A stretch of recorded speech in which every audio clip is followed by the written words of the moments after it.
আজকের ভিডিওটা একটু দুঃসংবাদ নিয়েই শুরু হচ্ছে। অবাক হচ্ছেন? না, অবাক হওয়ার কিছু নেই। ভিডিওটা সম্পূর্ণ দেখলেই বুঝতে পারবেন মেট্রো যাত্রীদের জন্য কি দুঃসংবাদ রয়েছে। নমস্কার, আমি দীপান্বিতা। আমার নতুন একটা ব্লগে আপনাদেরকে স্বাগত জানাই। এখন ওই 2:30 মতো বাজে, তিনজনেই বেরিয়ে পড়েছি। আজ যাবো একটু নিউ মার্কেট। ওয়েদারটা মন্দ ছিল না, বেশ মেঘলা মেঘলা হয়ে আছে, আর যেতেও বাইকে করে দুর্দান্ত লাগছে।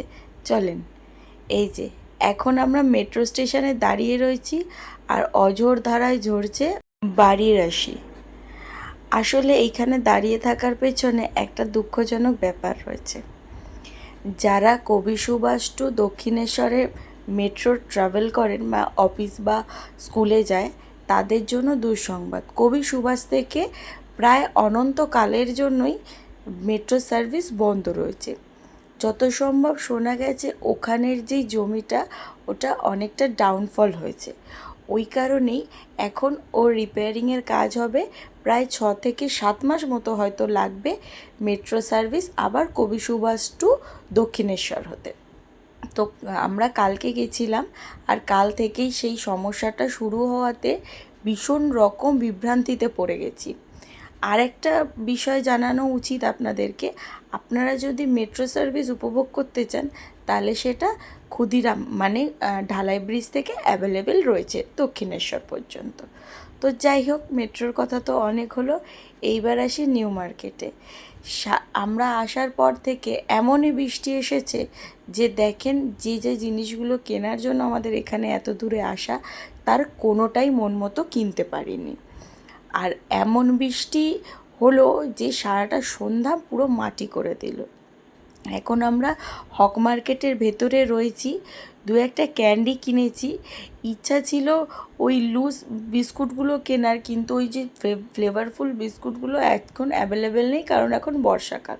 তো আমি বলবো নিউ মার্কেটে এখন শপিং করতে আসা নাই উচিত। কারণ কি, এখন সমস্ত জিনিসটার দাম 50 টাকা 100 টাকা ওরা বাড়িয়ে বলছে। বার্গেটিং করলেও কোনো মতে কমাচ্ছে না।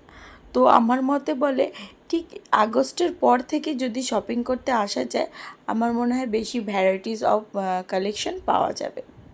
তো যাই হোক, আবারও আমরা বাইরে চলে এসেছি। আর বাইরে দেখুন, এইখানটা এটা হচ্ছে ওই আপনার সিরাম মার্কেট, তার উল্টো দিকে কি সুন্দর না ডলগুলো, একেবারে অরিজিনাল কপি লাগছে। আমার ছেলেবেলায় একটা ছিল জানেন তো, ভীষণ প্রিয় ছিল। কিন্তু আর কি, ছোটোবেলায় থাকা আর প্রিয় আর না প্রিয় দুটোই সমান, যে আমি সব খুলে ফেলে নষ্টই করে দিয়েছি। যাই হোক, এখন তাতানবাবুর কিছু ড্রেসেস কিনতে এসেছিলাম, কিন্তু কোথাও দোকান সেরকমভাবে খোলা নেই, একমাত্র হক মার্কেটের ভেতরে খোলা। ওখানে ভীষণ রকম দাম।